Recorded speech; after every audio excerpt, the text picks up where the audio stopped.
The bustling city of Beersheba, Israel found itself at the heart of a nightmare on date. A terror attack, as sudden as it was brutal, shattered the peace and left a trail of carnage. The central bus station, a hub of daily life, became a scene of chaos and bloodshed. This act of terror, tragically claiming the life of a police officer and injuring 10 others, has once again cast a dark cloud over the region. Eyewitness accounts paint a horrifying picture of the attack. People who were there described scenes of utter chaos and fear, their voices trembling as they recall the events that unfolded before their eyes. It was the height of rush hour, a time when the bus station was bustling with activity. The usual hum of conversations and the sound of footsteps filled the air. Commuters, students, and families crowded the platforms, the air thick with the anticipation of journeys about to begin. People were chatting, checking their phones, and making plans for the day ahead. Suddenly, gunshots ripped through the air, shattering the normalcy of the morning. The sound was deafening, and for a moment, everyone froze in shock. Panic erupted as people scrambled for cover, unsure of where the shots were coming from or who the target was.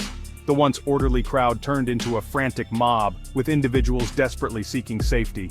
The air filled with screams and the deafening echo of gunfire. The sound of people crying out in fear and pain was overwhelming, creating a scene of utter pandemonium. The bus station, a symbol of connectivity and routine, transformed into a scene of terror in an instant. What was once a place of daily commutes and reunions became a battlefield. The attack was swift and merciless, leaving no time for people to react or understand what was happening. The gunman moved with a chilling determination. The gunman, fueled by hate, fired indiscriminately into the crowd. His actions were driven by a deep-seated malice, targeting anyone in his path.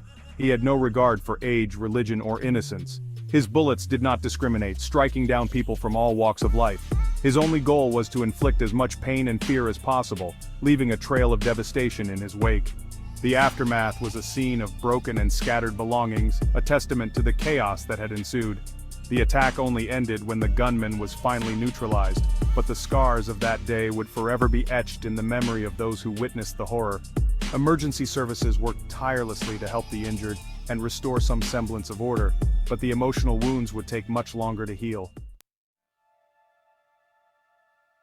Among the victims was a young police officer, a dedicated individual who had sworn to protect and serve his community. Responding to the crisis with unwavering courage, he was among the first to arrive at the chaotic scene. He confronted the attacker head-on, putting his life on the line to protect innocent civilians. His actions were nothing short of heroic, as he faced the danger without hesitation. His bravery came at a high cost, a cost that would be felt deeply by his family, friends, and colleagues. In the fierce exchange of gunfire, the officer fell, mortally wounded. The sound of gunfire echoed through the streets, a stark reminder of the violence that had erupted. His sacrifice, however, saved countless lives. The civilians he protected were evacuated to safety, their lives forever changed by his selfless act. The injured, 10 in total, bore the physical and emotional wounds of the attack. Some suffered gunshot wounds, their injuries severe and life-threatening, while others were trampled in the panic, their bodies bruised and battered in the chaos that ensued. And all carried the trauma of that day, a heavy burden that would take time and support to heal. They were rushed to nearby hospitals, their lives hanging in the balance as medical teams worked tirelessly to save them. The emergency rooms were scenes of intense activity, with doctors and nurses doing everything in their power to stabilize the wounded. Their stories, each one a testament to the human cost of hatred, serve as a stark reminder of the indiscriminate nature of terrorism. In the aftermath, the community came together, mourning the loss of a hero and reflecting on the resilience of the human spirit in the face of such senseless violence. Within moments, sirens wailed as first responders raced towards the chaos. Paramedics, their faces etched with urgency, navigated the carnage, tending to the wounded with unwavering dedication. Police officers, their training kicking in, secured the perimeter, their eyes scanning for any further threats. The air was thick with the smell of gunpowder and the anguished cries of the injured. Despite the chaos, the first responders worked with precision and compassion. Every second counted. Lives hung in the balance. Their heroism, displayed amidst the horror, offered a glimmer of hope in the face of despair. Section 5. The attacker's profile emerges. As investigators pieced together the events of the attack, a clearer picture of the assailant began to emerge. Identified as attacker's name, He was an attacker's age-year-old male residing in attacker's hometown. His motives remained shrouded in darkness, a chilling reminder of the complex and often impenetrable motivations behind such acts of violence. Was he driven by extremist ideology, a lone wolf radicalized by online hate, or did personal grievances fester into a murderous rage, culminating in this horrific act? The answers, buried deep within the recesses of a troubled mind, hold the key to understanding the path that led to this tragedy.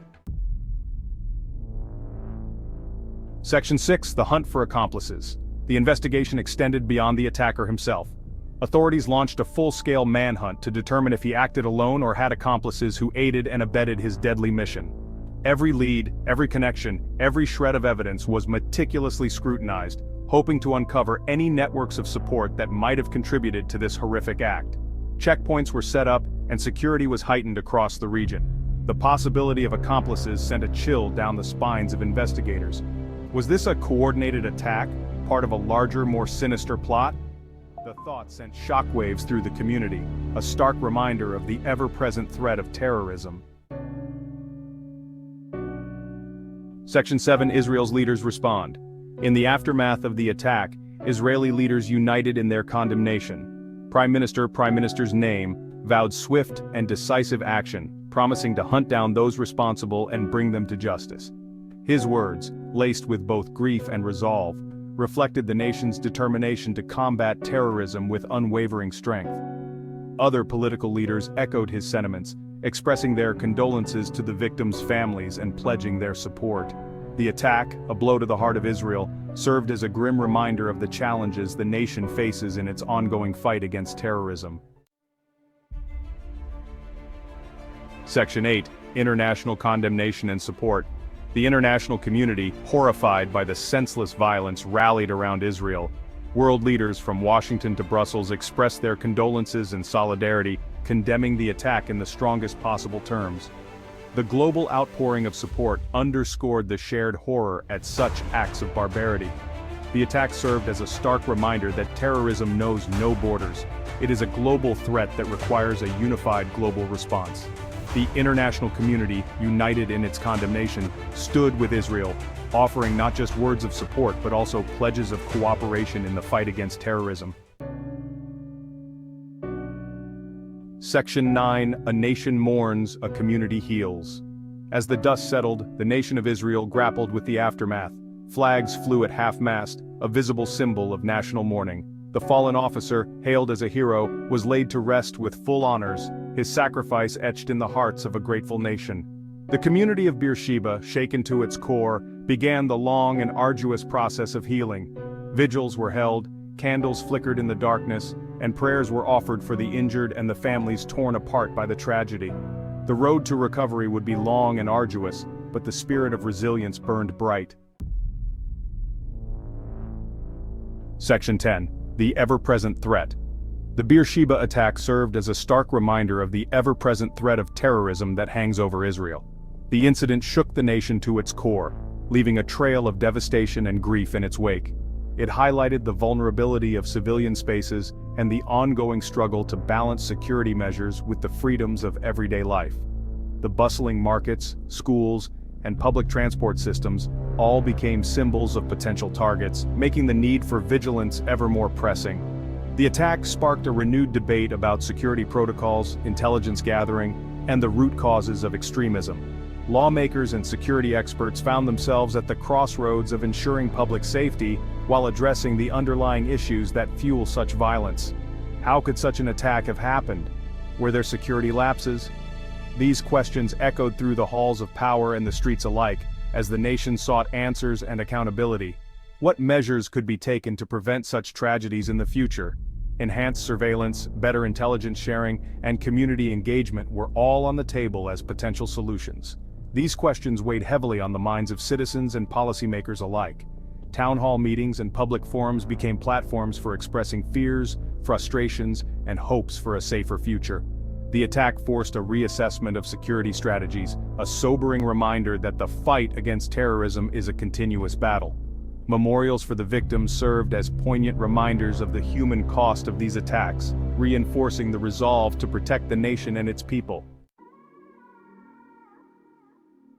Section 11. Looking ahead. Security, in the balance. In the wake of the Beersheba attack, Israel faces the difficult task of balancing security concerns with the preservation of civil liberties. The attack will likely lead to increased security measures at public places, heightened vigilance, and a renewed focus on intelligence gathering and counter-terrorism efforts. However, the challenge lies in finding the right balance. How can Israel protect its citizens without turning the country into a fortress? How can it combat extremism without alienating entire communities? These are the questions that will shape Israel's security policies in the years to come.